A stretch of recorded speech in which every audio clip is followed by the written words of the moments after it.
Yo.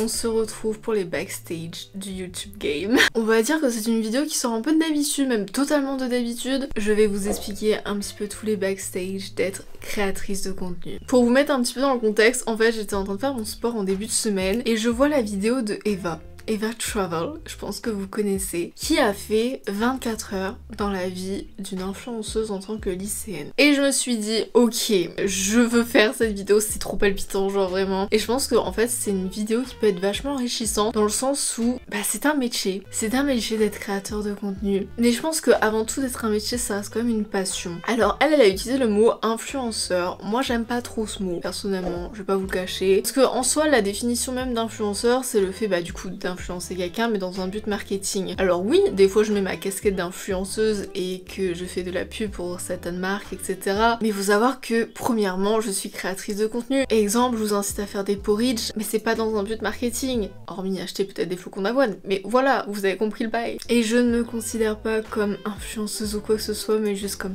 créatrice de contenu parce que c'est ce que je fais au quotidien. Je vous avoue que c'est une vidéo qui me demande pas mal de réflexion dans le sens où je vais être totalement transparente avec vous. Vraiment, je pense qu'il y a beaucoup de tabous, que ce soit dans la création de contenu, le travail que ça demande derrière, mais aussi tout ce qui est ce niveau un petit peu plus business, influenceur. Au niveau des prix, la monétisation, c'est pas que c'est quelque chose de tabou, mais on a l'impression que c'est vraiment un sujet hyper clos, hyper secret, on ne sait pas beaucoup de choses dessus. Non pas que je pense on veut pas le transmettre, mais tout simplement que c'est hyper instable et du coup on n'a pas grand chose à transmettre. Petit disclaimer. Certes, j'ai envie de vous montrer que je travaille derrière mes vidéos et que ça me demande du temps, etc. Mais je pense que j'ai vraiment juste envie de vous transmettre en fait mon quotidien que je montre pas forcément. Dans le sens où, oui, je montre mon quotidien à travers une vidéo, mais je montre pas le quotidien de comment je fais la vidéo, vous avez capté? Bref, voilà pourquoi j'avais envie de faire cette vidéo et aussi je pense que je vais aussi aborder quelques chiffres, quelques notions. Faut savoir que c'est très personnel, je sais qu'il y a des personnes qui ont beaucoup plus d'abonnés que moi et qu'au niveau salaire ou quoi que ce soit, c'est pas du tout pareil au niveau de même leur routine de vie, au niveau du temps de travail, des fois ça peut être double, des fois ça peut être de moitié, et ça dépend vraiment de tout le monde. Là, je vais vous montrer vraiment mon expérience personnelle, moi, comment je fais, comment je vis ce loisir au quotidien, grosso modo, parce que nous sommes quand même en vacances et en semi-confinement. Faut savoir, pendant les cours, je n'ai pas cette cadence, je n'ai pas ce rythme, il est un peu plus ralenti. Bref, je vous emmène toute cette journée, je sais pas si ça va durer qu'une journée, plusieurs jours, I don't know, on verra bien, surprise.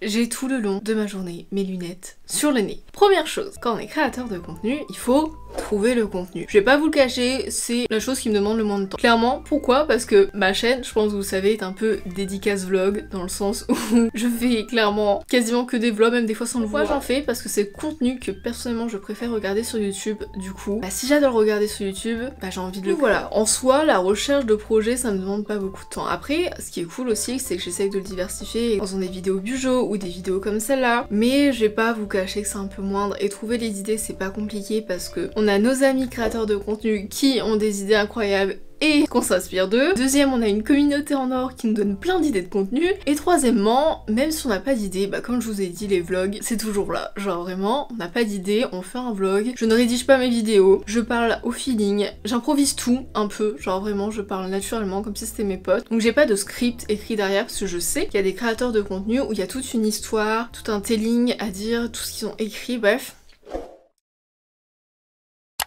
Deuxième partie, un petit peu plus dans le rush, il va falloir filmer. Donc oui, il y a un setting. Le setting, attendez, je vais vous montrer. Je vais filmer avec mon téléphone, le setting. Update, déjà j'allume toujours mes petites guirlandes dans mon lierre quand je filme. Pourquoi? J'en ai aucune idée. Donc voilà les backstage au niveau du setting. Oh mon dieu, mais c'est totalement flou cette histoire. Ma petite caméra, mon micro, toujours mon éclairage. C'est important, j'allume toujours mon éclairage parce que je ne sais pas faire des réglages sur une caméra. J'aime bien cette ambiance un petit peu, vous savez, tamisée, non pas du tout. Un petit peu rosé. Bref, ça fait ambiance chill, du coup je l'allume toujours. Mon petit trépied, je ferme toujours un petit peu le volet pour casser un petit peu cette luminosité trop fort. I don't know, je suis assise sur ma chaise comme ça. Bref, en soi le setting n'est pas pas trop compliqué dans le sens où je filme tout le temps dans ma chambre et que j'ai réussi en fait à le trouver, j'ai réussi à trouver ma place et que tout fonctionne bien. J'ai réussi à trouver mon setting. Après faut pas croire, des fois je change ma caméra de classe, des fois je me filme dans le miroir, des fois je pose en suspens pour avoir un plan vu d'en haut, donc c'est un peu compliqué, je dois accumuler des choses, l'accrocher parce que mon trépied ne fonctionne pas pour que ça soit un plan d'en haut. Des fois je le pose là pour avoir la vue sur mon lit, ou des fois tout simplement je le pose là comme ça, vue sur mon bureau.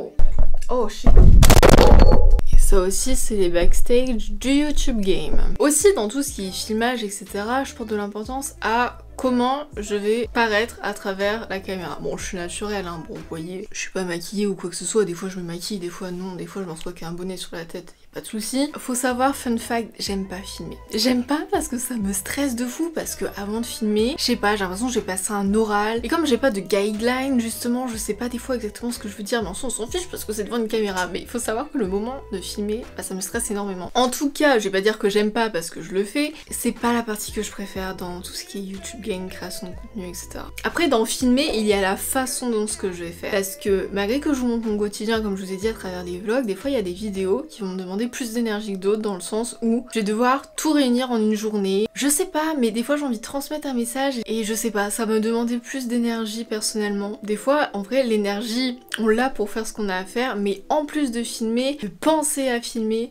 d'avoir tous les réflexes en fait à filmer, bah ça demande énormément d'énergie, on dirait pas comme ça vraiment. Après, créatrice de contenu, c'est pas que sur YouTube, c'est aussi sur Instagram, mon téléphone all the time pour les stories, Instagram super important, les TikTok aussi, TikTok ça fait partie créatrice de contenu. J'ai pas vraiment de temps pour filmer, ça dépend, en général des facecam ça dure peut-être 1 heure, mais après il y a tout ce qui est vlog, alors il y a pas vraiment de temps, c'est des petits moments captés par-ci par-là, vous savez. Après les TikTok, pareil, au niveau filmé, TikTok, bah ça dépend, des fois je vais faire aucun TikTok dans la journée, des fois je vais en faire 6, le truc ça va me prendre 3 heures, des fois ça va me prendre 0 minutes. Ça se dit pas filmage, non? I don't know.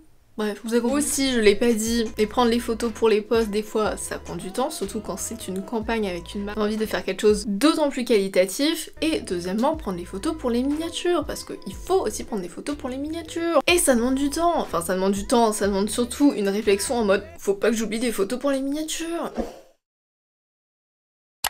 Troisième étape, l'editing. Vraiment, c'est la partie que je préfère. J'adore créer des templates, les charts graphiques, tout ce mood en fait, genre vraiment partager un univers parce que une vidéo sans montage, je suis désolée, mais pas folichon, genre vraiment pas. Et du coup, l'editing, c'est ce qui me prend aussi le plus de temps. Au niveau des vidéos YouTube, en général, mes vidéos durent 20 minutes. On va dire ça comme ça. En tout cas, les plus récentes durent environ 20 minutes. Plus la vidéo est longue, plus il y a d'editing, plus il y a le temps de montage. Donc pour une vidéo de 20 minutes, en général, ça dépend. Mais ça me prend entre 10 voire maxi si j'essaye de changer un petit peu de template, etc. Tous les trucs originaux, 15 heures. Chaque semaine, parce que j'ai une vidéo par semaine. Ça demande du temps, mais comme je vous ai dit, j'adore ça. Et si j'aimais pas ce que je faisais, bah je le ferais pas et je passerais pas autant de temps, je pense, sur le montage et sur l'éditing. J'essaye vraiment d'avoir une charte graphique qui essaye d'évoluer au fur et à mesure du temps. Je pense que vous avez remarqué, j'aime vraiment beaucoup le montage. J'essaye de le paraître en tout cas à travers mes vidéos, etc. Ça reste dur en vrai de trouver son montage. Je pense qu'il est sans cesse en train d'évoluer. Trouver sa typo, trouver sa couleur. Je pense que vous avez capté que le vert, ma vie, ma passion, le stand de la vie de la veine. D'essayer de faire des petites transitions qui changent un peu. Je dis pas que mon contenu est super incroyable, super élaboré, super tout ce que vous voulez, loin de là, loin de là. Mais j'essaye à travers un contenu soft de le rendre en tout cas agréable à visionner un maximum. Enfin en tout cas, je fournis l'effort. Je vais pas vous montrer comment je monte ou j'édite mes vidéos, ça serait beaucoup trop long. Je pense vraiment faire une vidéo à part sur how I edit my YouTube vidéo.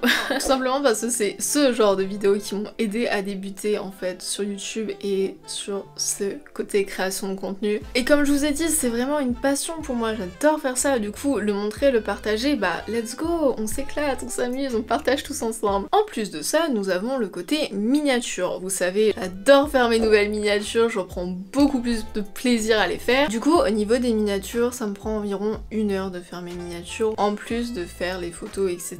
Donc pareil, 1 heure par semaine, parce que comme je vous ai dit, une vidéo par semaine. Je pense que j'introduirai aussi comment je fais mes miniatures dans cette fameuse vidéo où je vous explique comment je fais, comment je crée, etc. Au niveau de l'editing aussi, il y a tout ce qui est story. Comme je vous ai dit, j'essaye de faire un minimum d'efforts dans mes stories parce que c'est vrai que les stories Insta peuvent vite se ressembler ou être redondantes ou je sais pas. Du coup, j'essaye d'introduire des petites typos, des trucs comme ça qui changent de d'habitude où on se dit ah ok, Bah c'est Clara, vous savez tout le temps le rappel de ce vert, parce que je vous ai dit c'est un peu la couleur maintenant de ma chaîne, des petits détails, des petits points, etc. Donc ça je passe tout par Procreate, c'est une application à part. Donc pareil, au début ça me prend pas mal de temps, mais une fois qu'on a le coup de main, genre, des fois je fais des journées, une journée dans ma vie, et je passe environ 10 minutes par story, le temps d'éditer, etc., d'uploader, etc., de mettre en œuvre les petits textes, machin. Du coup, si j'en fais 5-6, bon, ça me prend facilement 1 heure dans la journée. Mais fort heureusement, je ne fais pas ça tous les jours. Il y a le montage des TikTok aussi. Des fois, je fais mes TikTok sur Final Cut Pro, donc le logiciel que j'utilise pour mes vidéos, et ça prend pas mal de temps. Des fois, ça peut prendre, comme je vous ai dit, plus de filmer, ça peut me prendre, exemple, 30 minutes à monter en plus, etc. Et maintenant, on va passer à la fameuse question de la monétisation YouTube. Les backstage de YouTube.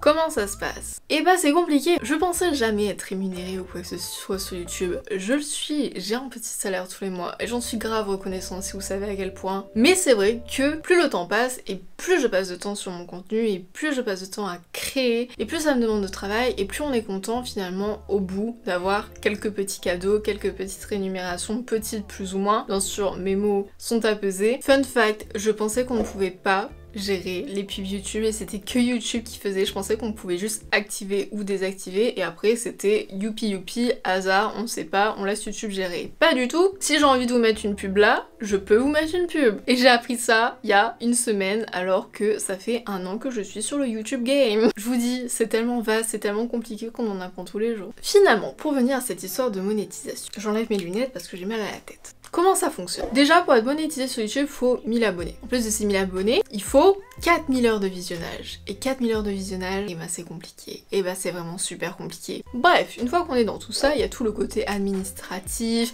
un petit peu secret, on passe par Google AdSense, alors c'est un truc de publicité, où ils nous envoient un code secret pour avoir notre compte, après ils nous font des petits virements de quelques centimes pour vérifier notre identité, bref. Suite à la monétisation, j'ai envie de vous dire, il y a des gens qui peuvent avoir le quadruple d'abonnés de moi qui ne gagnent 0 face à YouTube. Pourquoi? Il y a des droits d'auteur. Moi j'ai certaines de mes vidéos qui ne sont pas éligibles à la monétisation. Et ce n'est pas parce que vous avez des pubs que le revenu revient au créateur de contenu. Non. Prenons les vidéos de Lena. Vous avez sûrement des pubs en regardant les vidéos de Lena. Pourtant elle n'est pas monétisée. Exemple, elle met une musique de The Weeknd. Et bah les pubs que vous allez regarder, l'argent qui va être fait grâce à ces pubs va être donné à The Weeknd et pas à Lena. Et encore sur cette partie de pub, faut savoir que YouTube prend 50% des revenus. Du coup, le créateur de contenu dedans se fait un peu prendre pour du jambon. Mais bon. Pareil, au niveau de combien on est payé. Moi, faut savoir que mes vidéos durent environ 20 minutes. Elles font environ 20 000 vues. Et j'en sors du coup 4 par mois. Face à ça et à ces chiffres, je gagne environ 250 € par mois. Et grâce à YouTube. Ce qui est déjà super bien. Genre, vraiment. Ça peut me payer la moitié de mon loyer. Ce qui est super bien. Parce que comme je vous ai dit, on peut gérer le nombre de pubs qu'on met, mais moi, j'y touche pas. Je laisse, comme j'ai toujours fait, YouTube faire automatiquement. Aussi, si la vidéo dure beaucoup plus longtemps, l'algorithme YouTube va la mettre en valeur. Pourquoi? Parce que YouTube peut mettre beaucoup plus de pubs en 30 minutes de temps qu'en 10 minutes de temps. Plus la vidéo est longue, plus en général, si ce n'est pas le créateur de contenu qui décide de le faire manuellement, vous pouvez avoir relativement beaucoup de pubs ou non. Ça dépend. C'est un peu la roulette, c'est un peu le hasard, j'ai envie de vous dire. Pour en revenir à ça, si votre vidéo fait 10 minutes, il y a beaucoup moins de pubs. Et s'il y a beaucoup moins de pubs, bah du coup il y a moins de monétisation. En général, les vidéos qui font 10-12 minutes, en tout cas elles me rémunèrent environ 1,5 $ au milieu. Tout est en dollars, donc n'oubliez pas de convertir parce que 100 $ ça ne fait pas 100 €. Non. Cependant, une vidéo qui est beaucoup plus longue et que dedans peut-être il y aura le double de pubs, va du coup renvoyer. J'ai déjà eu des rémunérations à plus de 4 $ les 1000 vues. 1,5 à 4 $, il y a quand même une grosse différence. Et après ça, ce qui est le plus intéressant et aussi le plus compliqué, c'est les collaborations. J'ai longtemps été prise pour du jambon. Voilà.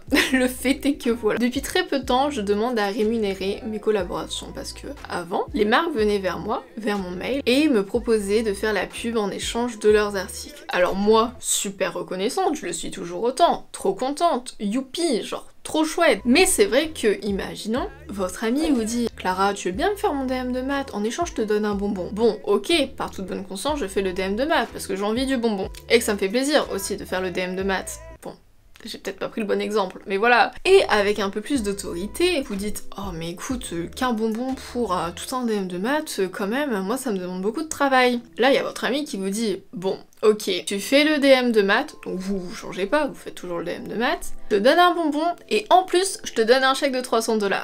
Vous acceptez quoi? Je pense que le choix est vite fait. alors que vous fournissez exactement le même boulot. Qu'est-ce qu'ils achètent en plus? Là, en l'occurrence, sur les réseaux, ça va être l'influence. L'influence, on va acheter votre influence. On va acheter votre communication face à votre communauté. C'est incroyable. Du coup, le dernier point, c'est la collaboration peut prendre fin en envoyant un préavis de 15 jours. C'est-à-dire, c'est ce qu'on parlait hier, donc il n'y a pas d'exclusivité, mais si on décide d'arrêter de travailler ensemble, il y a un préavis. Donc, par exemple, de Captain, tu as toutes les informations. Donc, c'est tout pour toi.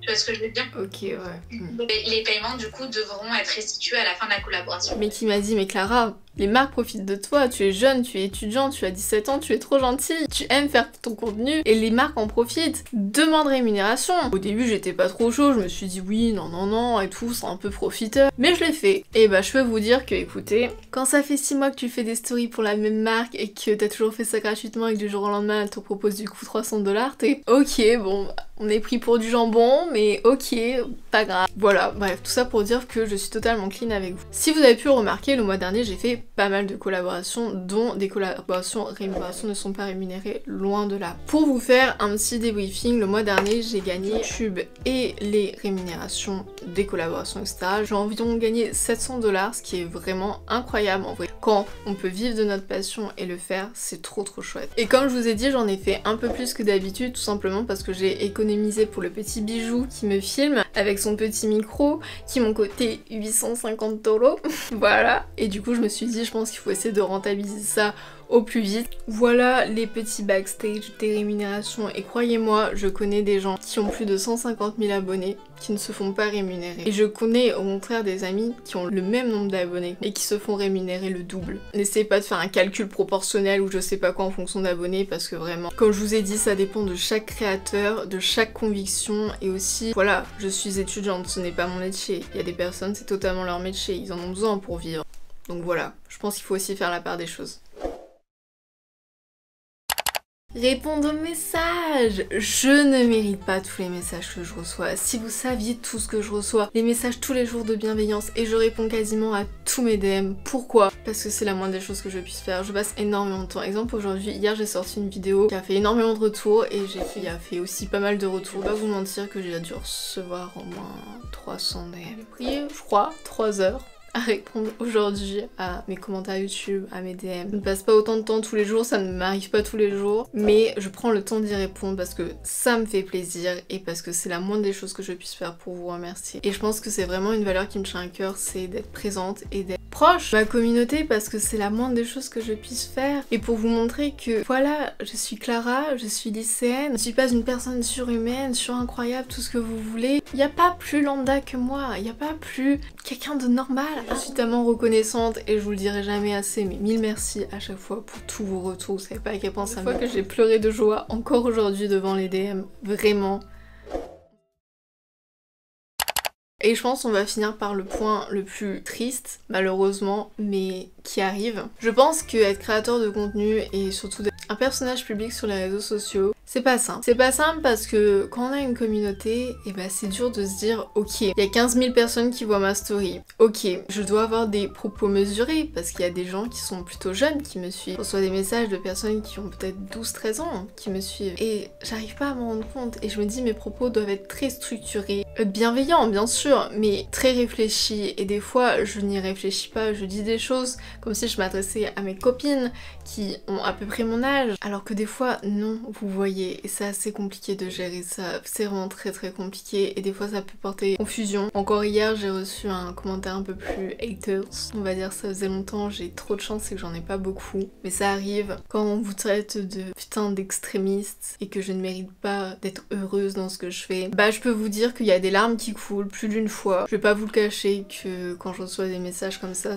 me pince le cœur et j'ai envie de vous dire faut passer au-dessus et même moi je le conseille à mes amis qui en reçoivent parce que avec d'autres créateurs de contenu qui reçoivent ce genre de, comment dire, messages un petit peu excessifs et je sais qu'on a beau dire de belles paroles et vous êtes adorable à me faire des retours dessus en disant faut pas en prendre compte etc, faut pas être triste pour ça et que vous pouvez me dire toutes les belles choses possibles, je reste humaine et c'est le jeu aussi des réseaux sociaux, c'est le jeu d'exprimer ses convictions, ses idéologies sans forcer qui que ce soit hein, mais juste de s'exposer finalement. Il y aura toujours des personnes pour contredire, après que vous soyez pas du même avis ou quoi que ce soit, il y a pas de souci mais je pense pense qu'il y a toujours un minimum de respect à avoir et aussi toujours une façon de le dire. Donc fort heureusement moi j'ai une communauté en or qui est tellement bienveillante que j'ai pas trop ce souci là. Et je sais qu'il y a des gens qui ont un mental quand même là hein, pour recevoir tout ce qu'ils reçoivent comme insultes, comme méchanceté gratuite. En tout cas, j'espère vraiment que ce type de vidéo vous aura plu, ça change de d'habitude. Je sais que je pense que c'est un petit quotidien qui change de d'habitude. C'est pas quelque chose qu'on vit tous les jours, ce genre de truc, cette chance incroyable que je peux vivre. Parce que oui, je suis vraiment super chanceuse. Je me considère vraiment comme super chanceuse de tout ce que j'ai aujourd'hui, tout. Que ce soit matériel, immatériel. Bref, les amis, j'espère que ce type de vidéo vous aura plu. J'espère que vous comprendrez aussi et j'espère que vous pourrez y répondre avec toute bienveillance. En tout cas, moi je vous dis à la prochaine. Prenez soin de vous. Zoubi.